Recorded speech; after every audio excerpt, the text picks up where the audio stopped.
Hey guys, Tracy here, Kansas Garden Guys, Summer Pick Farms. What is up? Today you'll notice that I'm not on our farm. I am actually in Central Arkansas here at Tyler and Lauren's farm here, Berkley Farms. So we're going to do the full tour. Just stick around and we'll check it out. By a local guy about a year ago, and I felt like 20 by 50 was a really good starting place for me. Because you can grow a lot of stinking food in a 20 by 50 high tunnel. Well, what right? you can see with what you got going on right now is like a ton of food in here. Absolutely. That's crazy.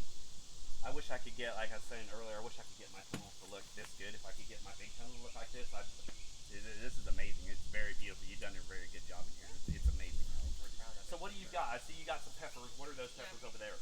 So specifically in this tunnel, we consume a lot of the food in here, but it's also for market sales, right? Mm-hmm. So I only put this year peppers, tomatoes, and cucumbers in this tunnel. So over here we've got it's about a 48-foot bed of, it's half jalapeno, and then this other half down here is a red sweet Italian pepper. Oh, yeah, there you go. Yeah, we grow something like that. We grow a cubanelle. Okay. And I think there's a F1 hybrid that we grow that's like an Italian snacking frying pepper or something like that. That's what they talk about. Yep. They look really good. So you've got some slicers here. What are these slicers here? Yeah, so this is a mixture of some heirlooms and some hybrids. So down at the very end, I don't know how it is where you're at, but Cherokee purples are like, I mean, people go crazy over some Cherokee purples. So we did Cherokee purples down here at the beginning, and then about halfway through there's a yellow variety because I like to keep a variety of color. This is a Chef Choice Orange. Oh, okay. Is that the first year you've grown this, or have you grown the Chef Choice before? Yep. We did Kellogg's Breakfast this year. Was our first You like yellow. it? It didn't survive through this part of that heat stress that we had, so yeah, we never got to try it to actually see. So my personal favorite yellow is Dr. Witchy. See, I've never even heard of that until I saw your video when I watched you on YouTube. It is really good. I'm gonna have to say it's better than this Chef Choice. Chef Choice is good, but I like Dr. Witchy, Dr. Watchy. I don't even know how you say it, but yeah. And then down here, this little section down here did not do great. It's called Abe Lincoln. It's another heirloom, and it just didn't do great for us this year. But the rest of them are pumping out the tomatoes. They look really good. I like the way that you've got this laid out and trellised out, kind of that market farming, generic market farming style, where you've got it trellised up on strings, but you've also got them air pruned up. So we get tons of humidity around here, so we have to hard prune these guys. I come out here once a week and I prune and trellis, and we just prune to 1 liter and we keep them pretty tightly pruned. Yeah, it looks really nice in here. So I noticed you've got cherry tomatoes in here too. And you've got different varieties in here. What all do you have in here? We got 2 different varieties. So this first row here is called Sun Peach. Very similar to Sun Gold, although this one is like a more peachy red variety. Really sweet, really good. First year we've grown it, and it is bred specifically for high tunnel growing, so it's done really well for us. And then over here on this other row is called a blueberry cherry tomato.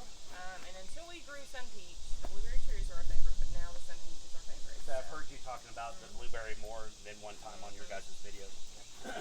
No, and that's the only 2 varieties you have in here? Or? Are those the 2 varieties you find that sell better here? Over, like we do a large red, and then we do a Sun Gold, and we do like a black cherry or chocolate cherry. Is this what you find kind of does better here? So here's the thing. I mean, we've only been market gardening for a year, right? So last year was really my first year to try to sell anything. This year I really wanted to try to pump out the cherries because I felt like they would sell well. And quite honestly, I don't know if it's just because I'm growing so many cherries or if it's just the cherries that sell well around here. I've actually had kind of try to sell off-road, It's one of those things where I think cherry tomatoes is kind of that summer fruit. It's almost as good as like a slice of tomato, and you think that it would be, but we have the same issues with us too. Is we'll grow a lot of cherries, and we'll have tens of 20s of pints on the table, and they'll be hard to sell. And I don't understand why they're a tomato just like any other tomato. Yeah. But I think a lot of people think it's a salad tomato. Like it's only for eating salads, and it's we put them in and we put them in everything. Yeah. I mean, I put them in my eggs for breakfast. We do too, and we do pasta dishes with the tomatoes. And I think people don't know that. I think they line it up into a generic kind of thing where this is just for salad. And I think they're like, well, we don't eat a lot of salad, so we don't need to buy it. And here's the other thing. I think adding on to that, I think that people don't realize if they've not tried them how much better a homegrown cherry tomato is than a store-bought cherry tomato. It's so it's so second good. to none. Exactly. And then you've got some other tomatoes over on this side here. Yep. So you've got more slicer tomatoes on this side, Yep, right? so those are our determinate varieties. Those are the Grand Marshal. First year I've grown those, but they came highly recommended, and they have not disappointed so far. They have pumped out some big red juicy slicers, and I've actually got a succession of them further down, so hopefully we'll get more into the fall. All right, so I notice on this row, on this back row over here, you've got some peppers actually. What kind of peppers are these? So these are a little lunchbox style sweet pepper. My personal favorite to buy at the store, and I can spend a fortune on produce at the store. So I decided to grow my own this year, and they are stinking good. I would say they look really, really good. Very healthy, very vigorous. You can tell by, you know, I'm not a very tall person, but they are very tall. They're waist high. It's apparent that I really need to get in here and get control of them and put up some sort of trellis, but I just haven't. No, they look very good. We'll get an up close picture of these, but these things look amazing. This tunnel looks amazing. I can't even tell you enough how awesome this is. I like to see. I don't get to see a lot of different farmers in different parts of the country. Usually I'm looking at someone that's within 20, 50 miles from me, and it's pretty much the same thing. And this is crazy to come this far and see what varieties you guys are growing and how the humidity affects yours versus where ours is. Yeah, for sure. And guys, if I ain't telling you, I know everybody is hot this year and things are hot, but the humidity down here is freaking crazy. It's nuts how hot it is right now. I feel like I'm just like drenched in water right now. All right, guys, finally got a chance to sit down here with Lauren and just kind of do some Q&A real quick. Okay, Lauren, thank you for letting us come out here today. It's been pretty amazing to see your progression and everything like that. It's been pretty awesome. I do have a couple of just kind of simple questions for you. To be honest, I always ask people this: what made you want to get into, you know, I guess farming? Just saying that. Growing growing for market. Let's say growing for sale. How's that? What got you into that type of mindset instead of just growing for food or growing for your family or anything like that? Yeah, so man, it's an easy question to answer, but it's also kind of tough because it's like multifaceted. The simple answer is that I started gardening.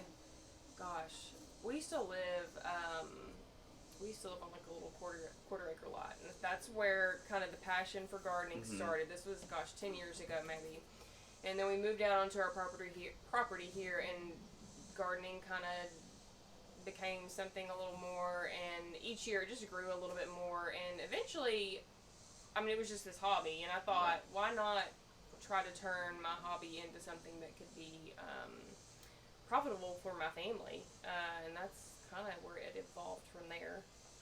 That's pretty cool. I mean, I think all of us, enjoy doing this somewhat, or we grew up with it, or we had a grandparent or something like that had a garden that used to help out, or aunt, uncle, or parents, or something like that. So that's a question I always like to ask people, because it always seems like everybody has the same answer, but it's everybody has a different one. You know.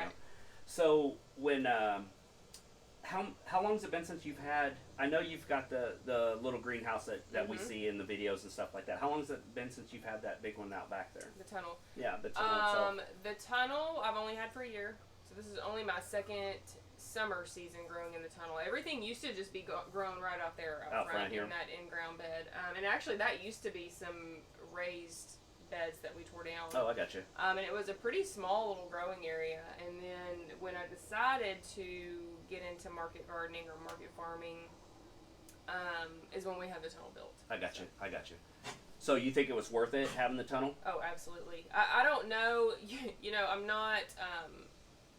I'm trying to be a little more organized and systematic in the way I do things.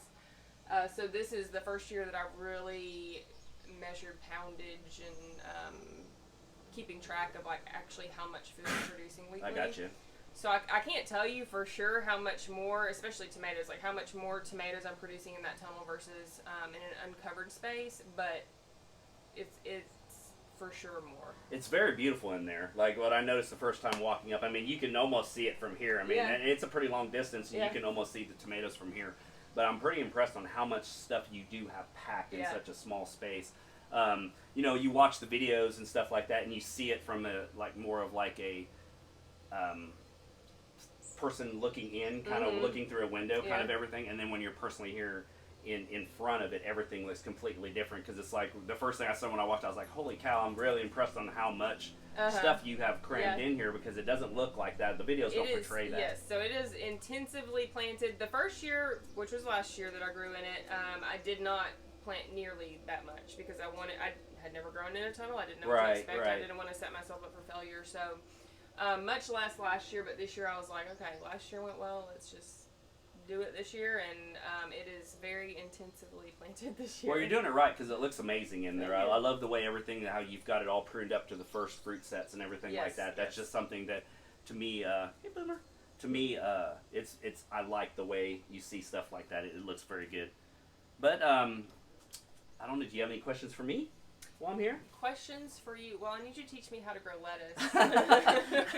you're the lettuce man. Yeah, we could probably do that. We could probably do something with that. Well, guys, I hope you liked this week's video. I know it's a little short and sweet video, but it's like super hot out here in Arkansas. If you guys can't believe, I don't know what the heat index is, but it's well over 100 degrees right now. Make sure you do all the things. You got to like and share and subscribe and send this to friends and do whatever you got to do. But anyway, guys, I'll see you guys next week. Bye.